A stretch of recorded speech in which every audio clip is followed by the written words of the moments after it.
Good morning, learners! Are you excited for today's lesson? Come and join me in an awesome adventure in music, arts, PE, and health. Dahil sa Mati 8, isip ay siksik, katawan ay liliglig, kaya halina at patuto with Ma'am A.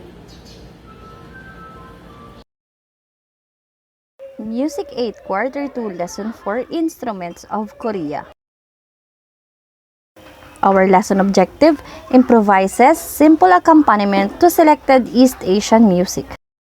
Traditional Korean musical instruments comprise a wide range of string, wind, and percussion instruments. Many traditional Korean musical instruments, especially those used in Confucian ceremonies, were derived from Chinese musical instruments. And here are the instruments of Korea. Kayakum or Gayagum, classification chordophone. The Kayakum is a traditional Korean Zitter-like string instrument with 12 strings. Though some more recent variants have 18 or 25 strings, it is probably the best known traditional Korean musical instrument.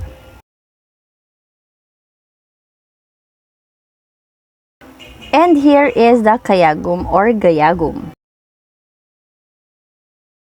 Haegum, classification chordophone.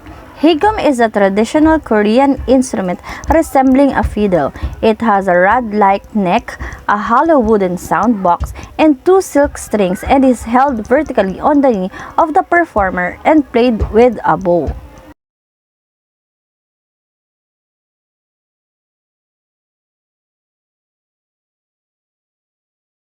And this is the Haegum.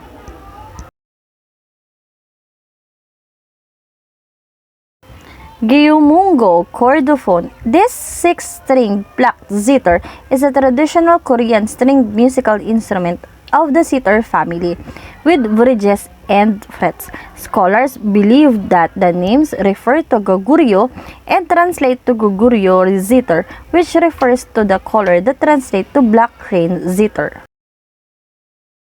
And here is our gyumungo. Piri, an aerophone. Piri is used in both folk and classical court music of Korea. Its large reed and cylindrical bore give it a sound mellower than that of many other types of oboe. Materials used is bamboo. And here is an example of piri. Chango is a membranophone. Chango is the most widely used drum in the traditional music of Korea. It is available in most kinds and consists of an hourglass-shaped body with 2 heads made from animal skin. The 2 heads produce sounds of different pitch and timbre, which when played together are believed to represent the harmony of a man and a woman. And this is Korea's Chango. Let's go to the famous folk song of Korea, which is Arirang. Arirang is included twice on the UNESCO Intangible Cultural Heritage List. South Korea successfully submitted the song for inclusion on the UNESCO list in 2012.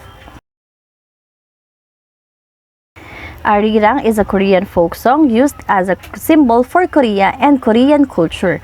The origin of the word is the hill, Korean's land being mountainous.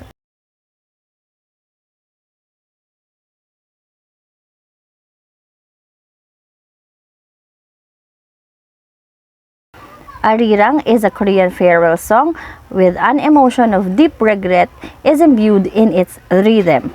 The song evokes the feeling of the tears shed by Koreans and the remembrance of their sad stories. Our asynchronous task with the code MQ2L4 Arirang. Study the lyrics and tone of the folk song Arirang. Create an audio-video performance singing Arirang and accompany it using any materials available at home. Observe proper rhythm, mastery of the lyrics, and accuracy of the tone. And thank you for listening. For our next topic, read about the folk songs Moliwa and Sakura.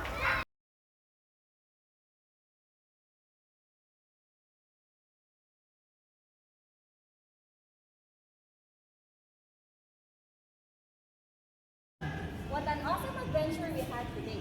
I hope you learned learned a lot. Remember that a sound mind is a sound body. See you again for the next adventure in music, arts, PE, and Health 8.